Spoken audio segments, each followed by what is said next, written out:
In this video we're looking at the cards for Myari's Purifiers.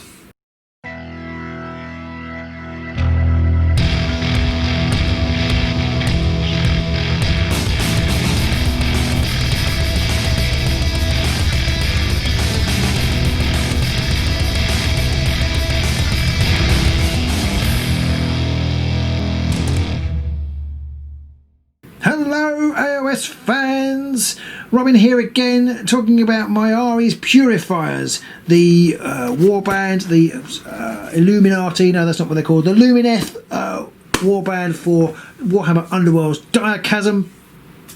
We're going to kick off by looking at the fighters. They are a solid bunch of chaps. They've got, I would say, some Stormcast qualities, but they're a little bit weaker, but of course there's one more of them. They all have 3 wounds. They have 1 wizard, who's also the leader, and they have a hunter, but they don't have any quarries, unlike the Slaanesh warband. So they all have 3 wounds. Most of them move 4. 3 of them move 4, but only Banhar, who's like a mountain, he only moves 3. Bahanar, the Banhammer, only moves 3. Pretty solid range of attacks. We've got a magic staff attack, which is pretty standard. Its focus is for 1 damage. We've got he's got a staff of enlightenment, which is range 2, but it is only 1 hammer and 2 damage. That's not necessarily a bad thing because they inspire when they roll successes. So you've got semi reasonable chance on 1 hammer of rolling a success. The other attacks, the bow is an interesting one. It's got a range 4, 2 fury. No, it's got range 4, 2 smash, 1 damage if it's lofted, and then it has cleave with range 3 if it's aimed. And when it's aimed, it gets, if you roll a critical on your 2 smash dice, then you get +1 damage. So that potentially really strong. And again, all of the inspire conditions are the same. They might inspire individually. You're looking for successes to inspire. Bahanar gets a range 2 attack, which is 2 hammers, 2 damage, and he's also got 2 shields. Very move star, but he's got 2 shield for his defense off the bat. And Alien and Iron War is going to end up calling her the Mind's Edge. She's 2 hammers, 2 damage. She's just got 1 shield, so that's a pretty solid attack. And Alien can re-roll any number of dice in the defense roll when the fighter is the target of a range 3+ attack action, which is quite nice. So at the start of the game, Purifiers get an Aether Quartz crystal, which they can then remove 1 in the game, or remove it in the game to get a re-roll on 1 dice in that roll. So I think it all seems pretty good. At some point you're going to get a reroll, but as we'll see in a moment, there's quite a few things you can do with Aether Quartz crystals, and so it's going to be, I think it's going to be some interesting tactical choices. In my initial run through, I didn't notice any ways of adding them, so at the moment it looks like you only get 1 per fighter in the game. I may have missed that. I've had a lot to read in the time to make this video, so perhaps I'll find another one as I'm going through the cards. So let's have a little look at the inspired side of the cards then. Myari, when inspired, then stays at level 2, as it doesn't go up to level 3, gets an extra smash on the Staff of Enlightenment, and gets an extra damage on the spell, so you're looking at Furies with 2 damage, but that's it. Seneda, she gets +1 range on her Aurelian bow, because up to 5 on the lofted phase, which is immense. I don't actually know how useful it will be, but it's pretty immense. And still rolls on criticals, and she gets +1 dodge as well, so she goes up to 2 dodge. Bahanar gets +1 damage, so he's doing 2 smash, 3 damage, but everything else stays the same. He still cannot be driven back. I think I might have missed that. He still cannot be driven back if he has no move or charge tokens. That is the same for when he's uninspired as well. And with her great sword, Alien goes up to she gets +1 smash and cleave on it, and she gets an extra shield, so she gets up to 2 shield as well, and she can still re-roll defense dice when she is the target of a range 3+ attack action. So they're pretty solid fighters. 3 wounds always makes it a bit twitchy. You can quite easily get to 3 wounds with an attack, so they could be 1 shot, but they've got, look at that, you've got people who can defend against cleave and ensnare in this, so that's a good mix. People need to bring both if they're going to target your fighters. You've got 2 dodges and 2 shield attacks in the same lineup, which I don't think we've really seen before. Let's have a quick look at their cards then.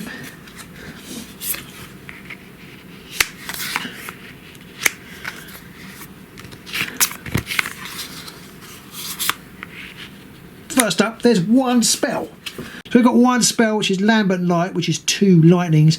You can choose something within 4 hexes, enables you to reroll attack dice, so they raise them to reroll their attack dice for the rest of the round, or until the chosen fighter is taken out of action. That's pretty cool. But that is the only spell. Then we've got this elemental mechanic, which we have seen spoiled by GW in the previous stuff, and there are 4 elemental cards. Squeeze them on there. You've got Channel the River, which enables you to remove an Aether Quartz counter. You choose a friendly fighter, you can remove an Aether Quartz counter, and you can push them up to 3 hexes, or if you don't want to remove an Aether Quartz counter, just push them 1 hex. So there's another reason to remove an Aether Quartz counter. Channel the Wind, something I like to do quite a lot. Choose 1 friendly fighter, you can remove that friendly fighter's Aether Quartz counter. Counters, you can remove the counters. It says remove them all. If you do, deal 1 damage up to 2 enemy fighters within 2 hexes.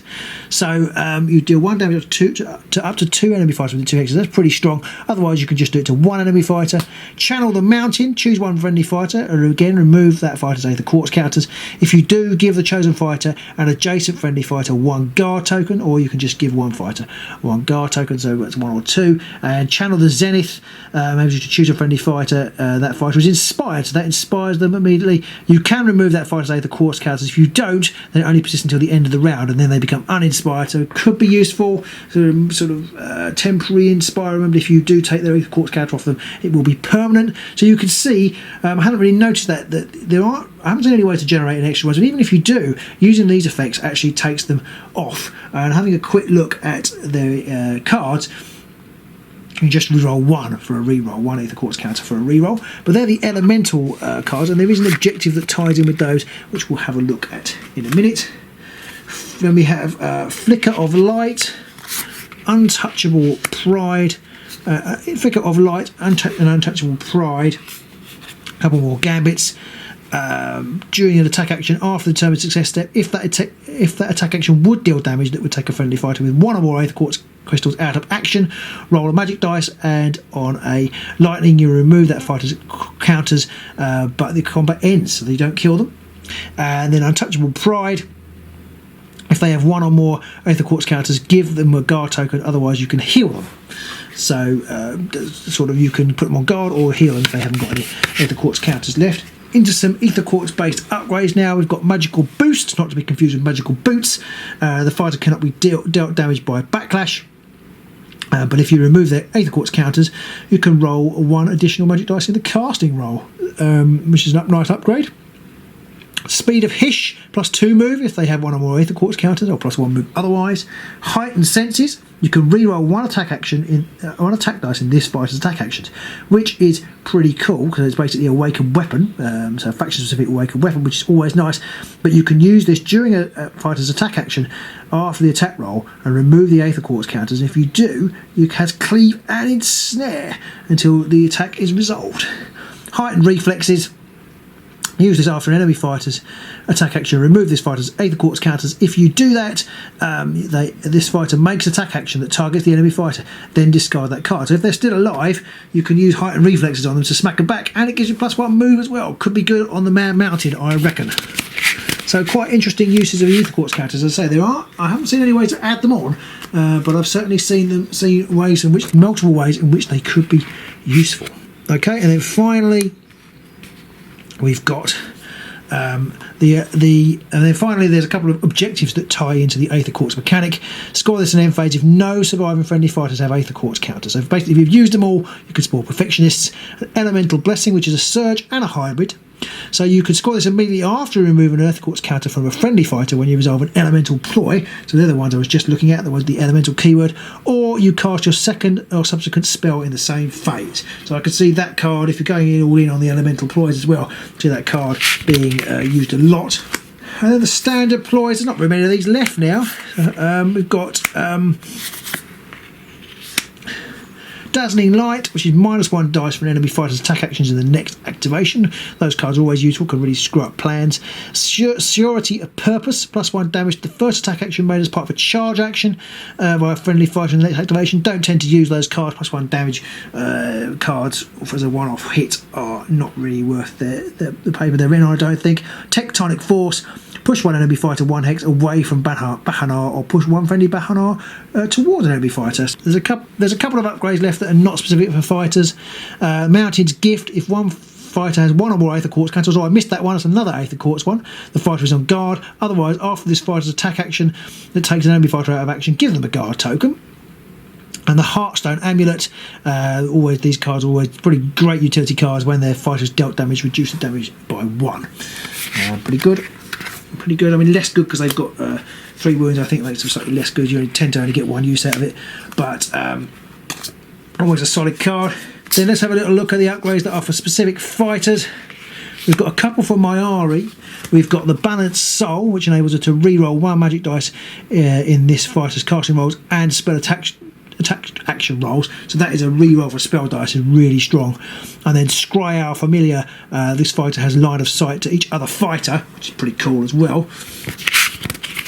And then we have a couple more left. We've got the Venari Dagger, which is for Senalia, and she gives her a critical hit. So it's a really nice little, almost hark back to Shadespire with the Shade Glass weapons and concealed weapons. So it's a 3 hammer 1 damage attack, but if you get a critical hit on those 3 hammers, you get +2 damage, and it is modifiable as well. So if you can somehow get some +1 attack dice on it, then you're rolling multiple dice. Could be very nasty indeed. And then Mounted Stance is for Bahanar. Cleave cannot affect this fighter's defense rolls. Wow! So if you're going in on a big Bahanar build, then that's going to be a must-have card.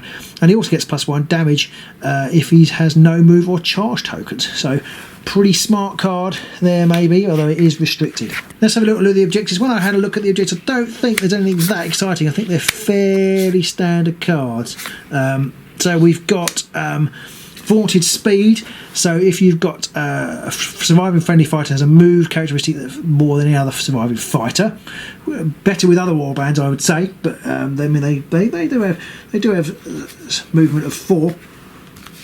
And Alien, they all have. There are 3 fighters with a movement of 4, so it's certainly doable. But there are some warbands that would be much harder against than others.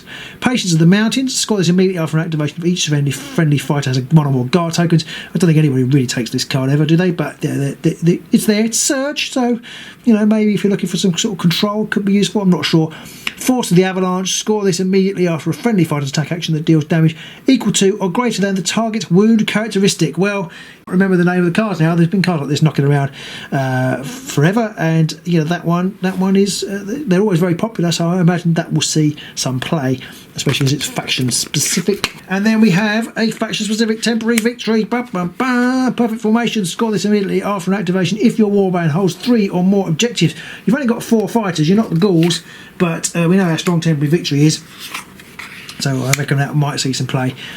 Diamond Bright Soul. Score this in an end phase if there are 3 or more surviving friendly fighters. Each surviving friendly fighter is inspired.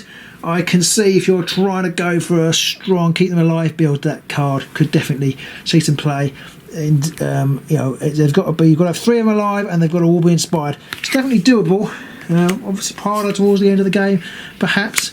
Haughty Exemplars. Score this in an end phase if there are more surviving friendly fighters than surviving enemy fighters. 2 glory. Well, you're pretty strong, and there's 4 of you. I'd have to work out how you're going to build these, but I think that again that might see some play for these guys. Pursuit of Excellence looks on the face of it to be really good. It's 2 glory, 3 objectives, and 3 upgrades on them, but you've got to beat each surviving friendly fighter. So if you've only got 1 left, it's probably scoreable. If you've got 2 or even 3, it gets progressively more and more difficult. Purifying Light's an end phase card, 1 glory. Score this if your leader holds an objective. I mean, it's reliable, but it's only 1 glory. Don't know how useful that's going to be.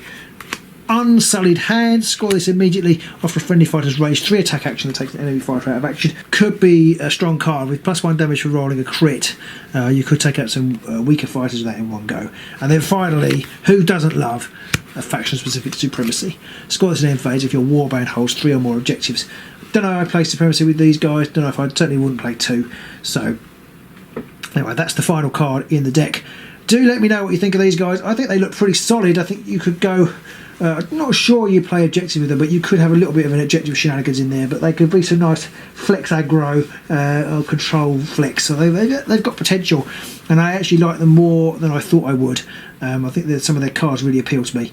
So that is the cards for Myari's Purifiers, and that is the end of the series. Hopefully you've watched all the videos, hopefully you've enjoyed them. I've got a sore throat now and it's very, very cold, and I'll see you soon in the Direchasm.